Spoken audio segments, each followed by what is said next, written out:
Olá! Bom, eu tomei a iniciativa de fazer dois rápidos vídeos, né? Duas pílulas de aula, na verdade, como tenho comentado com vocês nas nossas conferências de rotina, né? Com essas duas pequenas videoaulas, na verdade, duas pensando nas turmas do quinto período, que o trabalho é um pouco mais complexo. Em relação às turmas de Sociologia Jurídica do segundo período, apenas a primeira videoaula já seria suficiente. De qualquer forma, deixo as duas videoaulas disponíveis para as duas turmas, porque o conteúdo é trabalhado em ambas, né?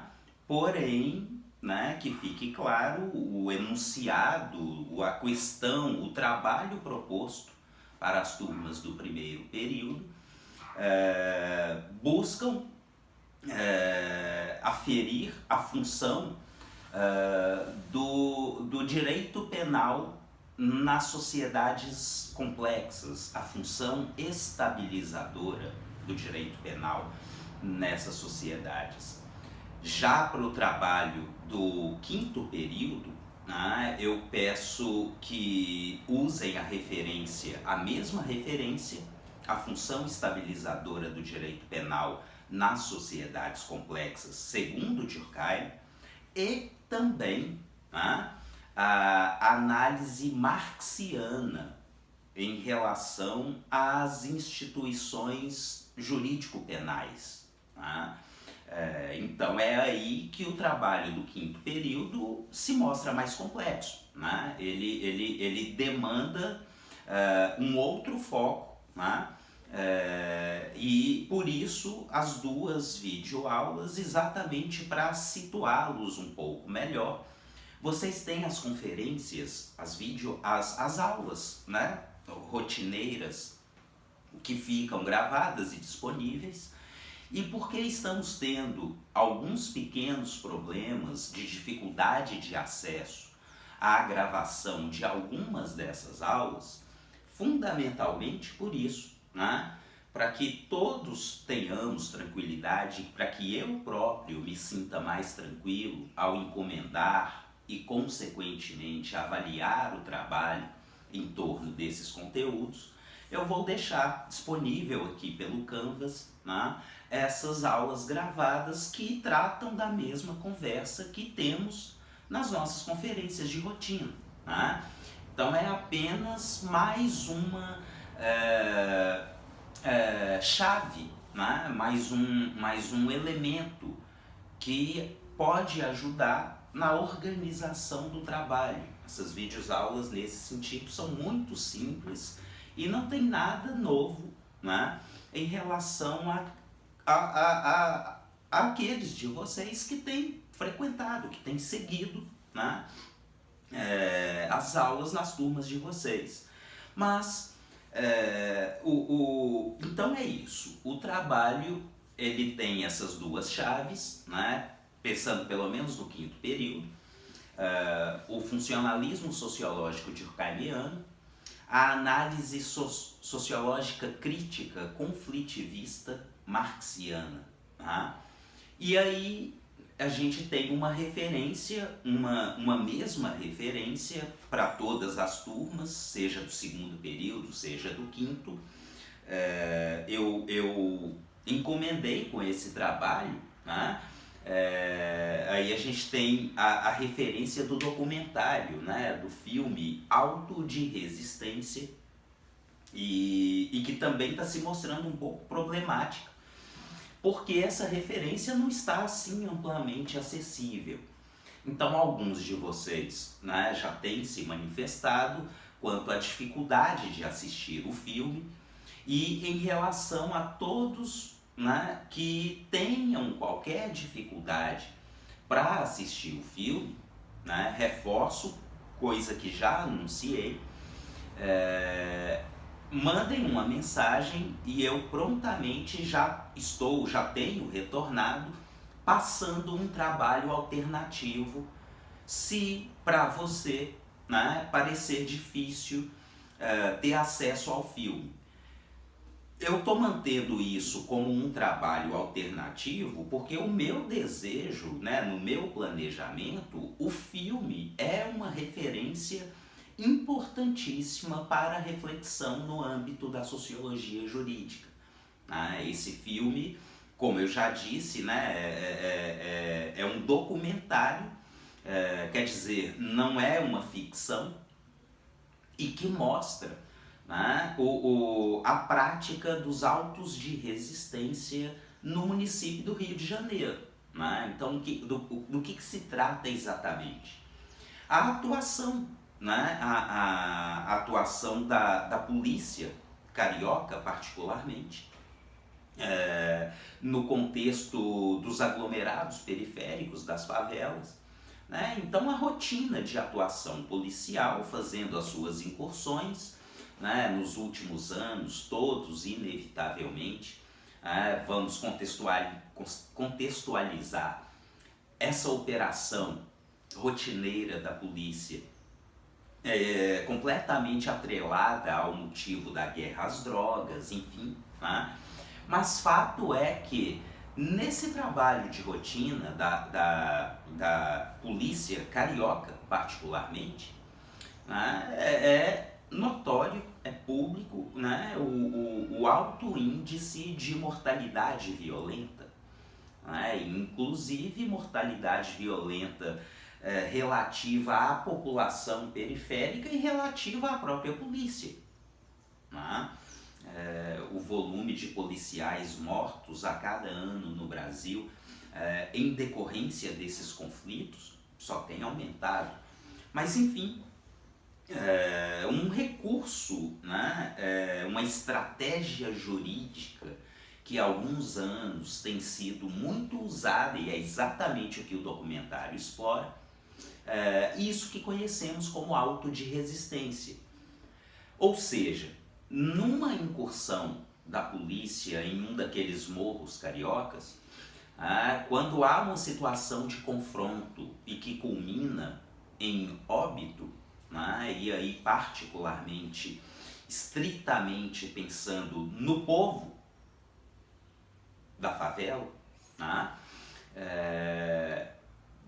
tem sido, rotineiro o argumento, a justificativa daqueles policiais em ação que precisaram matar o elemento, porque ele estava oferecendo resistência. Então seria a situação,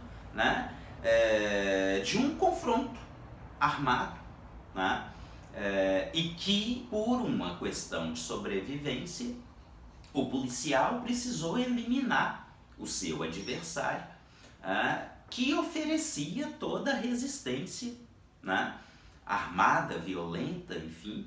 Então, por uma questão de necessidade, de estrito cumprimento do dever legal, o auto de resistência.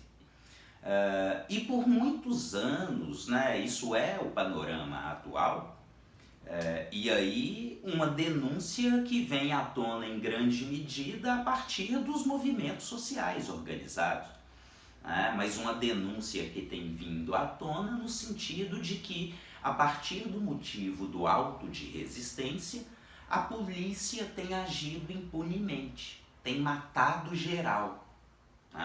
Porque afinal, a partir do momento em que o policial deixa constado, ali nos registros, o tal ato de resistência, enfim, não tinha outro caminho.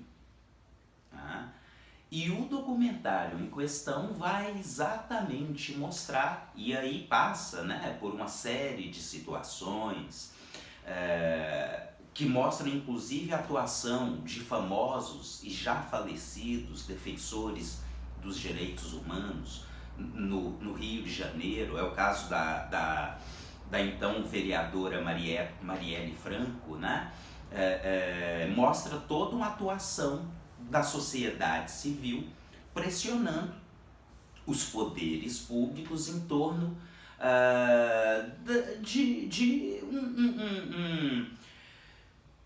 uma contestação, um questionamento em relação a isso que muitos analistas têm chamado de verdadeiro genocídio da população preta periférica, né, dos aglomerados urbanos cariocas. Então esse documentário, é evidente que todos possamos assistir, refletir, tirar suas próprias conclusões, mas o que está ali efetivamente documentado é o abuso, a violência, o excesso, né, de poder do Estado, especificamente via braço armado da polícia, né, o elemento militar. E pelo que o documentário mostra, por todos esses registros, basicamente registros oficiais, né, que decorrem da própria Secretaria de Segurança Pública, do Estado, do município em questão,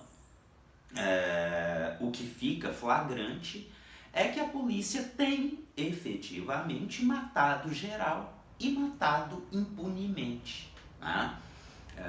E pelo recorte, por esses comentários, né, já fica completamente visível quem é o alvo da polícia nessa operação. A população periférica, a população que se caracteriza por carências múltiplas, quer dizer, os vulneráveis, os subcidadãos, né? E que a gente pode confirmar que são subcidadãos porque, conforme o que é documentado, são executados sumariamente, sem um devido processo, né? Sem contraditório, ampla defesa, enfim. E nesse sentido, o Estado não garante direitos, né, fundamentais, humanos, chamemos como quisermos, mas fato é que é o Estado que protagoniza a violação dos direitos dessa parcela da sociedade. Tá? Então, em termos amplos, é o panorama trazido pelo documentário, que nesse sentido, né, fica evidente, né, vai ser uma ferramenta de trabalho muito rica para as aulas de sociologia jurídica, posto que lida com fatos, né, com documentos estatisticamente muito bem traçados, né? Então, considerando, né, o que está ali documentado, a função das instituições jurídico-penais no contexto da solidariedade orgânica ou no contexto das sociedades complexas, né? É a reflexão do funcionalismo sociológico durkheimiano. Durkheim considera que a função do direito penal nas sociedades modernas ou complexas seria a sublimação das frustrações sociais. E é claro que isso é sempre misterioso, mas como, né, quero crer que deixei claro para vocês, né, na conversa de aula, essa função estabilizadora do direito penal nas sociedades complexas, modernas, contemporâneas, é uma função extremamente relevante, embora o direito penal se mantenha num segundo plano, né? Porque as instituições que protagonizam, que assumem a frente do processo de estabilização, de coesão social, diria Durkheim, são as instituições do direito privado, né? Embutido aí o que Durkheim chamou de divisão do trabalho social. Essas seriam instituições um tanto mais sutis, discretas, flexíveis, que exatamente por causa desse perfil se mostram mais adequadas para um arranjo social complexo, de alta complexidade. Tá? Nesse sentido, o direito penal ou as instituições do direito penal moderno seriam bem diferentes das instituições do direito penal pré-moderno, que seriam aquelas instituições espetaculares, aparatosas, né? E que se servem dessa aura espetacular para manter a estabilização via opressão, né? Via pedagogia do horror, né? O que era disseminado no espetáculo. Né? O espetáculo em questão é sempre a execução da pena, né? Mas no âmbito das sociedades modernas, o próprio direito penal ele vai ser reconfigurado. Né? E essa reconfiguração do direito penal nas sociedades modernas mostra um direito penal que busca se distanciar do olhar da sociedade. Né? E isso deve ficar visível estritamente quando visualizamos ou buscamos visualizar a execução da pena. Se a execução da pena nos arranjos sociais simples, pouco complexos ou rudimentares, sempre como diria Durkheim, né? Se a execução da pena se dá por meio de todo aquele teatro, por meio de toda a espetacularização, nas sociedades modernas ou complexas, a tendência é que a execução das penas seja completamente apartada, né? Fora do campo de visão da sociedade. Né? Isso já mostra uma certa asepsia do direito penal, né? Um certo descolamento, né? Do direito penal em relação ao corpo do apenado, do criminoso. Né? Então, pelo menos em tese, considerando a racionalidade do direito penal moderno, esse direito não poderia ser mais criminoso do que o próprio crime condenado. Né? Então a gente volta sempre na crítica de inspiração que remonta à Beccaria, né? De inspiração iluminista nesse sentido. Porém, o direito penal, estou insistindo nisso, né? Continua tendo uma função estabilizadora da maior relevância, né? Mas que não é aquela pedagogia do horror. Né? A função do direito penal nas sociedades complexas, mais uma vez, seria sublimar as frustrações sociais. O que isso quer dizer? Isso quer dizer que uma pessoa qualquer, né, frustrada com tudo ao seu redor, né, me permitam usar aquele exemplo bem banal, né, eu me expressando sobre o Brasil contemporâneo. O Brasil atual não tá bacana.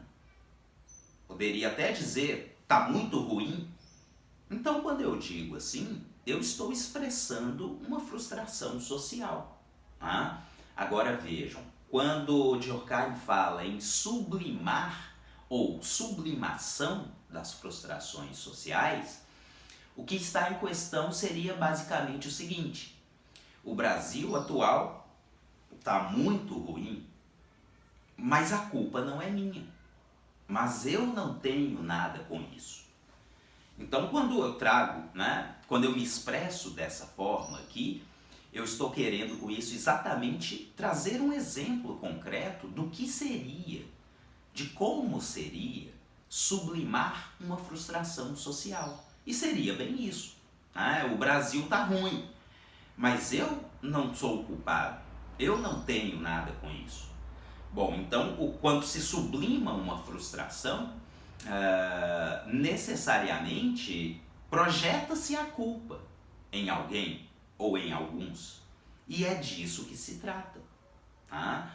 Então Durkheim vai dizer, lembrem-se, né, que o crime é um fenômeno universal, mas a pena, né, a pena já não é assim tão universal.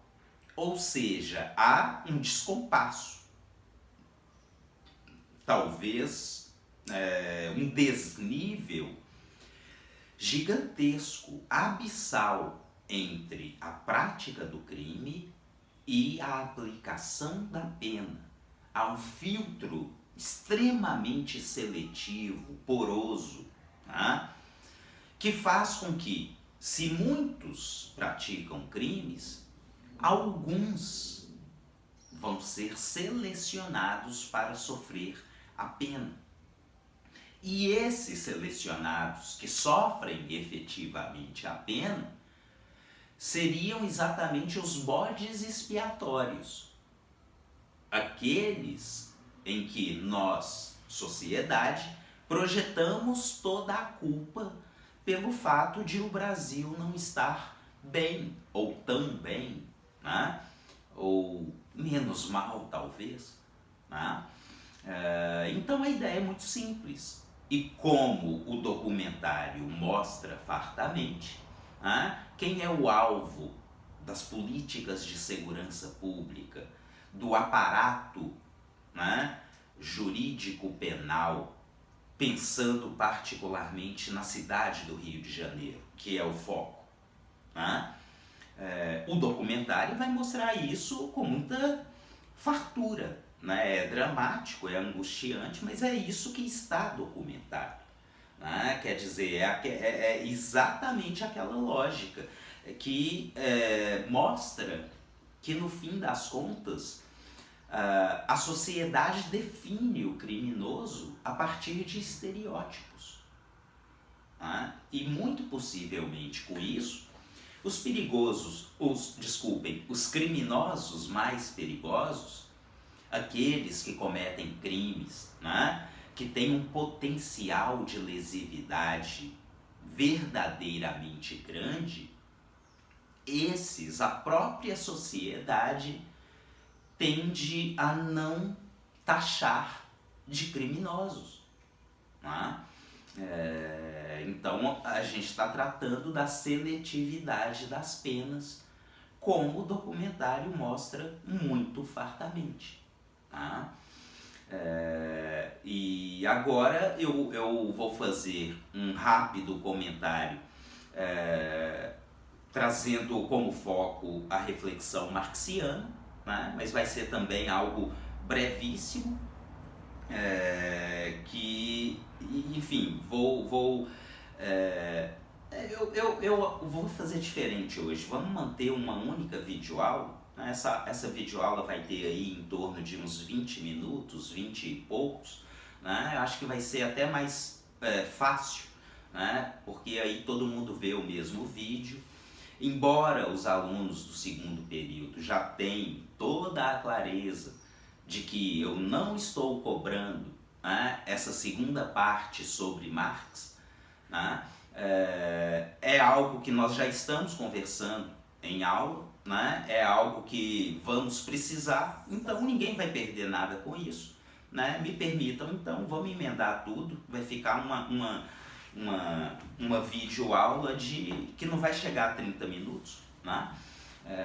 Mas então, prossigamos. Né? Com Marx, né, o que fiz toda a questão, me desdobrei para deixar bem claro para todos vocês, a gente tem uma outra referência. É por isso que nas aulas de sociologia jurídica temos trabalhado com aquele esqueminha muito básico de uma matriz positivista de análise social e de uma matriz crítica de análise social, e a referência no âmbito da matriz crítica é Marx, né? Que no seu contexto, né, trouxe, e pelo menos isso não tem como negar, os rudimentos, as bases, né, ainda que um tanto primitivas, mas todas as chaves de uma análise crítica da sociedade, né? Lembrem-se, né, do elemento da interdisciplinaridade, da indignação, né? Para além do diagnóstico, o prognóstico, pautado em potencialidades emancipatórias, o ingrediente da utopia, inclusive. Então, tudo aquilo, todas aquelas chaves, né, que historicamente vão redundar em uma teoria crítica da sociedade. E por que o olhar do Marx é tão diferente? O materialismo dialético, né, que se estrutura, que se desenvolve exatamente a partir do exercício de paradoxos. E o paradoxo básico para Marx, civilização e barbárie, enquanto a matriz positivista só enxerga civilização. E é aí que o Marx mostra, que o grande problema é uma conversa necessariamente genérica, né, desse momento, mas o que o Marx aponta é o grande problema de que, a partir do momento em que uma certa classe, menos importante qual seja essa classe, mas a partir do momento em que uma certa classe se faz hegemônica, pelo fato de estar nessa posição de hegemonia, a classe social em questão tem o poder de veicular, de repercutir as suas instituições, a sua visão de mundo, o seu estilo de vida, que é sempre próprio, local, particular. Mas como essa classe é hegemônica, ela repercute esse estilo de vida, visão de mundo, enfim, que é seu, como se fosse universal. E é aí que Marx destaca, né, o problema da ideologia e da alienação. A ideologia como um véu que obscurece, que compromete a percepção da realidade. Então, o que o Marx está mostrando, bem diferente do que Durkheim mostrou, é que as instituições não são universais, elas são sempre parciais. No caso de um arranjo social moderno, aquelas instituições que vigoram, né, que conformam os comportamentos e, consequentemente, estabilizam o funcionamento da sociedade, bem uma visão muito própria do Durkheim com o funcionalismo. Mas o Marx ele vai considerar que é ok, a sociedade continua funcionando controladamente. Mas o grande problema é esse, é que as instituições que regulam, que determinam o funcionamento das sociedades europeias sob o impacto da Revolução Industrial não são instituições universais. São instituições estritamente burguesas, mas que repercutem como se universais fossem, por causa da ideologia. É isso que Marx mostra. E quando Marx mostra isso, pensando ainda no direito penal, especificamente no direito penal, o que se percebe é que o objetivo por trás do direito penal é rigorosamente o objetivo de contenção, de neutralização de todo um contingente, de toda uma parcela da sociedade que não tem poder de consumo. Ou seja, a leitura é bastante diferente, mas ao mesmo tempo é uma leitura que se aproxima da leitura durkheimiana, porque mostra que toda a base do direito penal é a seletividade. O que o Marx está mostrando é simples assim. Se as instituições no seio das sociedades modernas, na realidade, são instituições estritamente burguesas, mas que repercutem como universais, isso concretamente mostra um processo de permanente alienação. Por quê? Porque o direito civil vai regular o patrimônio da classe detentora de patrimônio. Então, obviamente, o direito civil não faria sentido para o despatrimonializado, para aquele que não tem patrimônio, bens. Tá? Por um outro lado, tá? O direito penal e é a Europa sob o impacto da Revolução Industrial que confirma isso de uma vez por todas.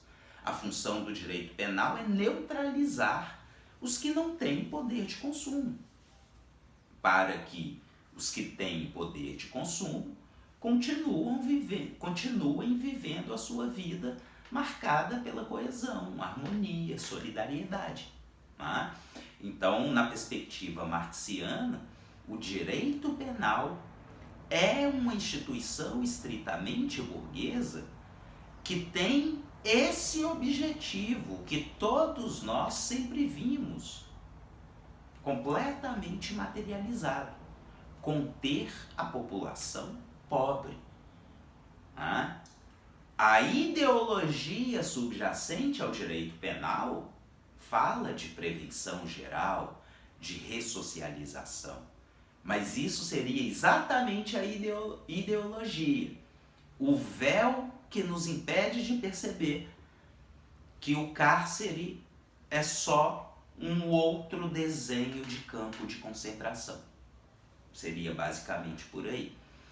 Mas, como eu tinha dito, né, essa videoaula, no fim das contas, uma única videoaula, não tem, né, nada de diferente de tudo que a gente tem conversado e que vamos continuar conversando, simplesmente muito focado no trabalho encomendado. Né? Quero crer que vocês, depois dessa aula, vão ter um pouquinho mais de tranquilidade, vão se sentir mais seguros. Né? Então é isso. Né?